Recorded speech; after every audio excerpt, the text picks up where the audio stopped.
ನಮ್ಮಲ್ಲಿ ದಲಿತ ಮುಖಂಡರುಗಳು,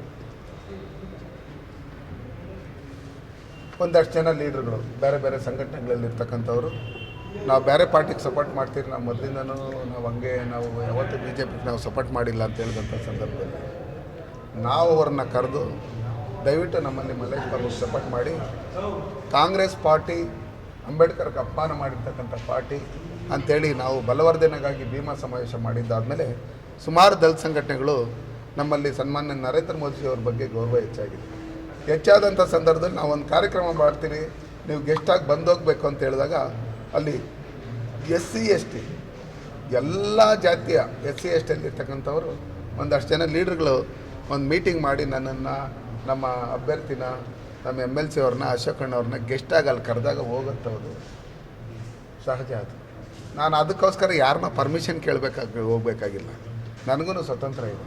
ಹಾಗಿರ್ತಕ್ಕಂಥ ಸಂದರ್ಭದಲ್ಲಿ ಅವ್ರು ನಮ್ಮನ್ನು ಕರೆದ್ರು, ನಾವು ಹೋದ್ರೆ ಅದಕ್ಕೆ ಚಲಪತಿಯವರು ಅದಕ್ಕೆ ನಿಮಗೆ ಇದನ್ನು ಕೊಟ್ಟಿದ್ದಾರೆ. ಮೊದಲೇ ಅವರು NDA ಅಭ್ಯರ್ಥಿಗೆ ಸಪೋರ್ಟ್ ಮಾಡ್ತೀರಿ ಅಂತೇಳಿ ದಲಿತ ಸಂಘಟನೆಗಳ ಒಕ್ಕೂಟದ ಸತ್ತಿಂದ ಮಾಡಿದರು. ಹಂಗಾಗಿ ನಾವು ಹೋಗಿದ್ದೀರಿ ವಿನಃ ನಾವೆಲ್ಲ ಏನಿದೆ ನಮ್ಮ ಕೋಲಾರ ಜಿಲ್ಲೆಯಲ್ಲಿ ಕನಿಷ್ಠ ಪಕ್ಷ ಅಂದ್ರೂ ನಮ್ಮ SC ಸಮಾಜದ ಕನಿಷ್ಠ ಪಕ್ಷ ಒಂದು 50,000ದಿಂದ 1,00,000 ಜನ ಸೇರಿಸಿ ಒಂದು ಸಮಾವೇಶ ಮಾಡಬೇಕಂತಿದ್ದೀರಿ. ಆವಾಗ ಇಲ್ಲೇನೇನು ದಲಿತ ಸಂಘಟನೆಗಳಲ್ಲಿ ಒಂದಷ್ಟು ಟೀಮ್ಗಳಿದೆ, ಎಲ್ಲರೂ ಒಗ್ಗಟ್ಟಾಗಿ ಸೇರಿ ನಾವು ಇದು ಮಾಡ್ತೀರಿ. ಅದು ಬಿಟ್ಟು ಅದು ನನ್ನ ಕಾರ್ಯಕ್ರಮ ಅಲ್ಲ. ನಮ್ಮ ಕಮ್ಯುನಿಟಿಯಲ್ಲಿ ದಲಿತ ಸಂಘಟನೆಗಳ ಮುಖಂಡರುಗಳು ಮಾಡಿದಾಗ, ನಮ್ಮನ್ನು ಗೆಸ್ಟಾಗಿ ಕರೆದಾಗ, ನಮ್ಗೆ ಸಪೋರ್ಟ್ ಮಾಡ್ತೀರಿ NDA ಅಭ್ಯರ್ಥಿಗೆ ಅಂತ ಹೇಳಿದಾಗ ನಮ್ಗೆ ಒಂದೊಂದು ಓಟ್ ಇಂಪಾರ್ಟೆಂಟ್ ಇರೋದ್ರಿಂದ ನಾವು ಅಲ್ಲಿ ಹೋಗ್ಬೇಕಾಗಿ ಬಂತು. ಅದನ್ನು ಪರ್ಮಿಷನ್ ತಗೊಂಡಿರ್ತಕ್ಕಂಥದ್ದು ದಲಿತ ಸಂಘಟನೆಗಳ ಒಕ್ಕೂಟದ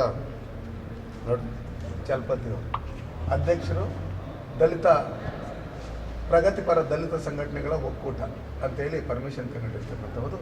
ಹಂಗಾಗಿ ನಾನು 5 ವರ್ಷದಿಂದನೂ ಯಾವುದೇ ಜನಾಂಗದ ಯಾವುದೇ ಇದನ್ನು ದೇಶ ಅಂತ ಬಿಟ್ಟಾಗ ದೇಶ ಮೋದಿ ಪರ ಮೋದಿ ವಿರೋಧ ಅನ್ನೋದ್ರ ಇದರಲ್ಲಿದ್ದೀನಿ ಹೊರತ ಯಾವುದೇ ರೀತಿಯಾದಂಥ ಜಾತಿಗಳ ಮಧ್ಯೆ ವಿಷಬೀಜ ಬಿತ್ತಂಥ ಕೆಲಸ ನಾನು ಮಾಡಲ್ಲ, ನಾನು ಮಾಡೋದು ಇಲ್ಲ.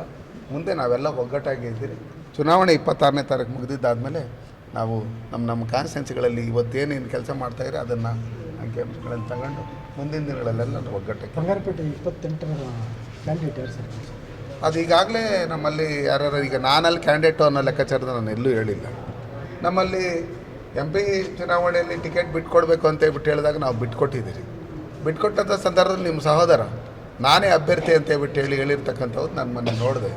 ನಮ್ಮಲ್ಲಿ ಪಾರ್ಟಿ ಇದೆ. ನಮ್ಮ ಪಾರ್ಟಿಯಲ್ಲಿ ರಾಜ್ಯಾಧ್ಯಕ್ಷರಿದ್ದಾರೆ, ರಾಷ್ಟ್ರೀಯ ಅಧ್ಯಕ್ಷರಿದ್ದಾರೆ. ಜನರ ಆಸೆ ಏನಿದೆ ಅದನ್ನು ಮೀಟಿಂಗ್ಗಳಲ್ಲಿ ಹೇಳಿದಾಗ MP ಟಿಕೆಟ್ ಕೊಟ್ಟಿದ್ದಾರೆ, ನೆಕ್ಸ್ಟ್ MLA ಎಲೆಕ್ಷನ್ಗೆ ಬರ್ಬೋದೇನೋ ಅನ್ನೋ ಲೆಕ್ಕಾಚಾರದಲ್ಲಿ ಅಶೋಕಣ್ಣವ್ರು ಮಾತಾಡೋಂಥ ಸಂದರ್ಭದಲ್ಲಿ ಅಲ್ಲಿ ಕೂತಿದ್ದ